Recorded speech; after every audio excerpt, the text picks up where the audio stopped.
Good afternoon. Welcome back to my channel. Thanks for joining. If you haven't already, please subscribe and you will see more videos like this. I appreciate it. So today's video, we're going to walk through the surface grinder. We've made some pretty substantial improvements to the pulleys on the back of the machine. And I've gone ahead and I've cleaned up the machine. I've cleaned up all of the parts on the inside, all of the mechanical operations that happen underneath the table. What I'm learning is that it's missing some parts. So it's missing a belt that will activate the X-axis, and it's missing a lot of gearing that will activate the Y-axis. It's supposed to be an automatic machine.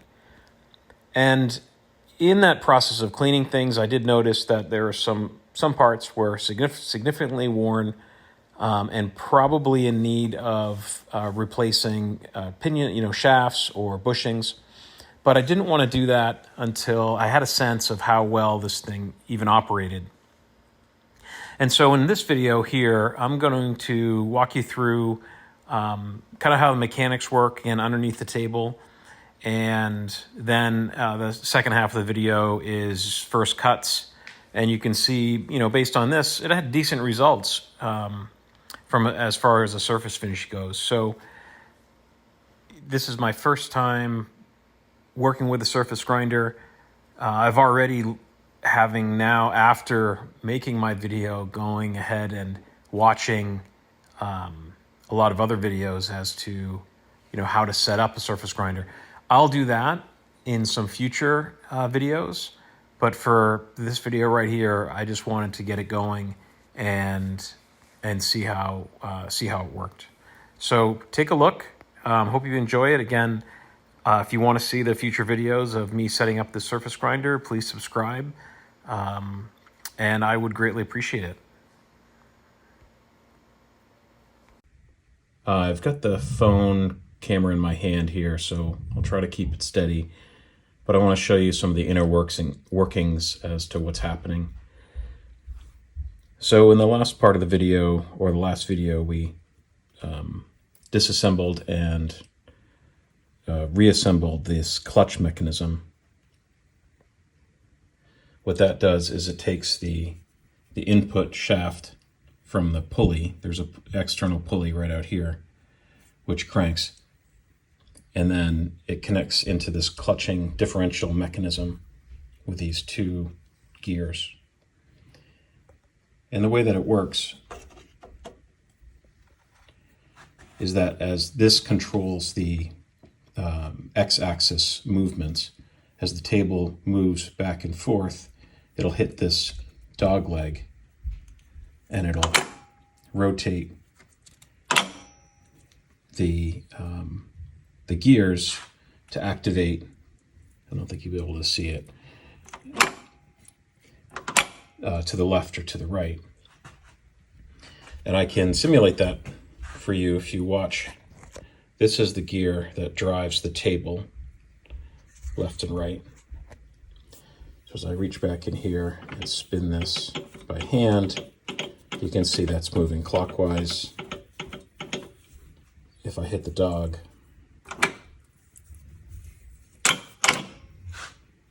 and spin it, it's now moving counterclockwise.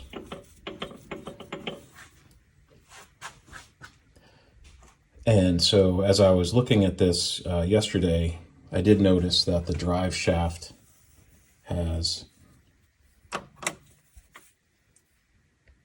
a fair bit of play.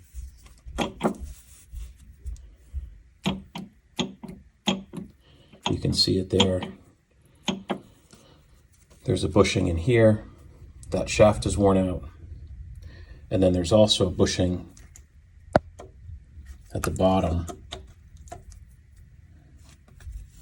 down here that is also worn, and that bushing is directly in the housing, the big circular housing that houses the clutch mechanism. So definitely not impossible to repair, but it would be a big repair. I'm unsure of at this point. I need to continue to build up the table, but of how these mechanisms on the side work. I know there's some action here where there's another dog that would hit on this. This spring is stuck. It should be spring loaded right back up, but there's a dog action for something that should be hitting this.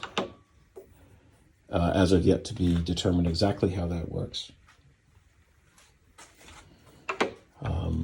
And the one thing that I am disappointed about is that if I look here at the y-axis, the y-axis carrier, as you can tell, has seen better days and has just been pushed back together. I've done no work on this at this point, just to clean it up and put it back in. There's a fair bit of play in that. And what that controls is, if I come back here, that controls the y-axis, and it works just fine manually. I've cleaned all the bearings that were inside of here, a couple of thrust bearings. But what this system is really missing are all of the parts and pieces that control the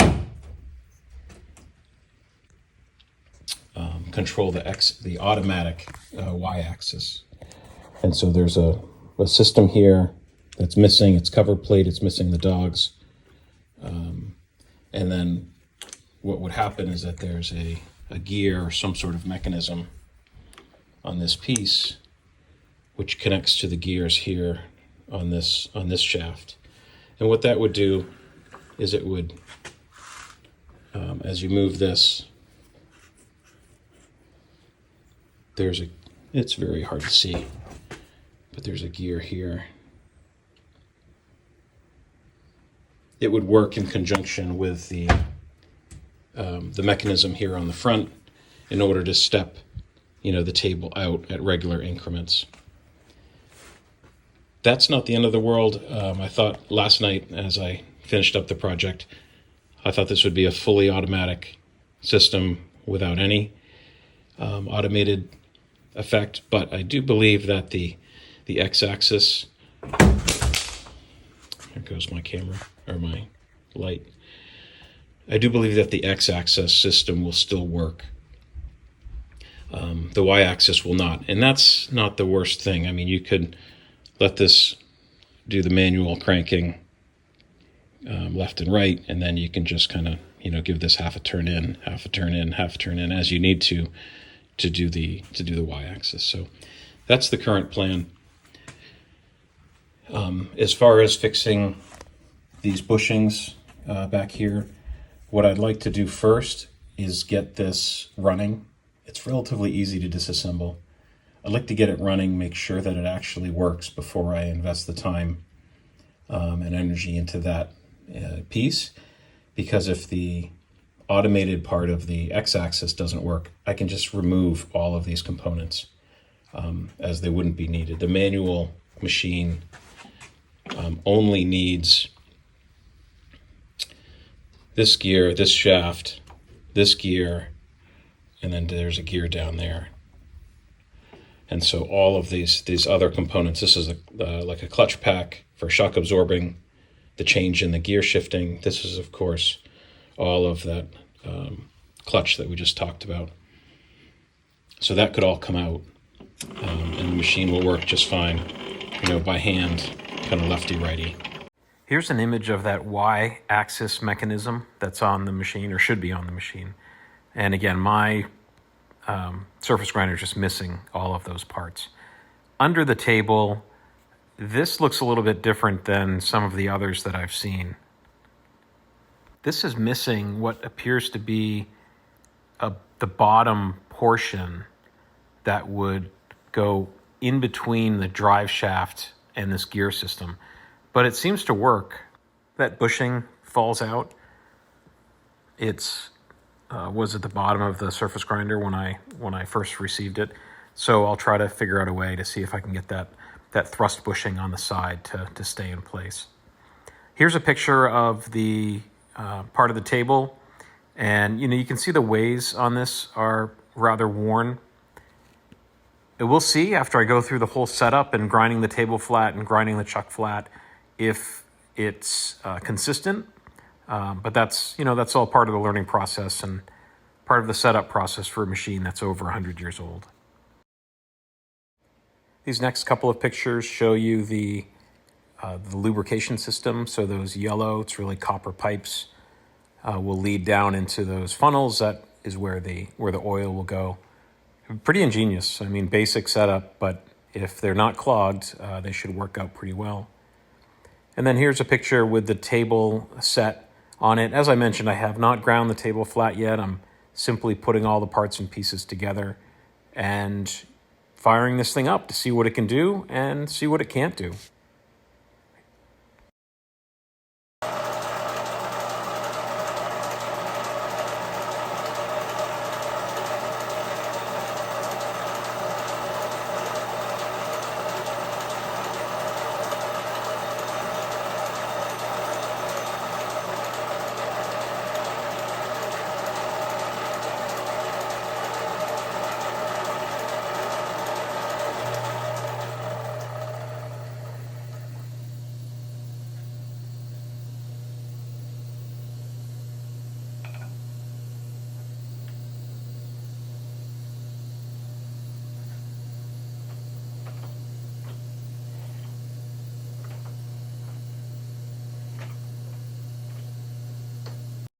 So I'm going to speed things up here a little bit.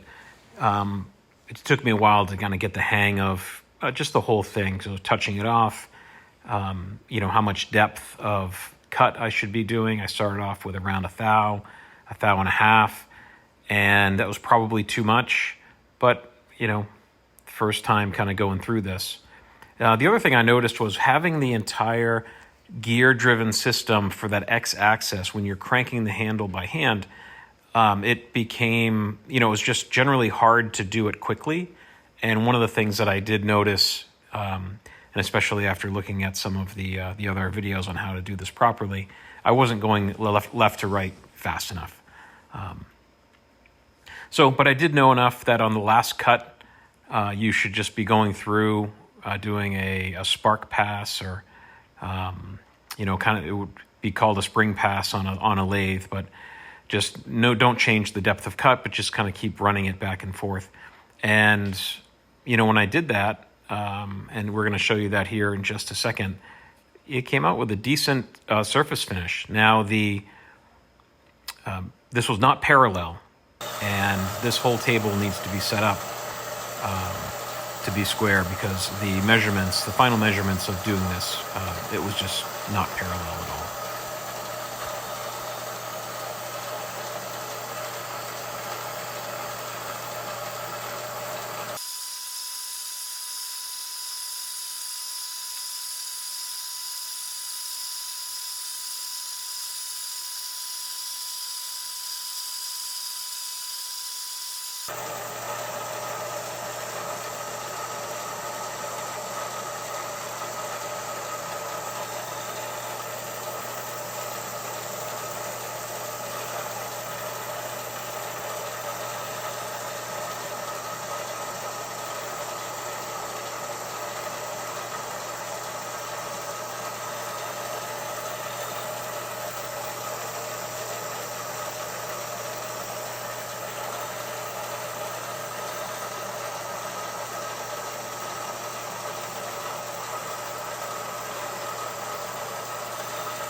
Okay, here we go.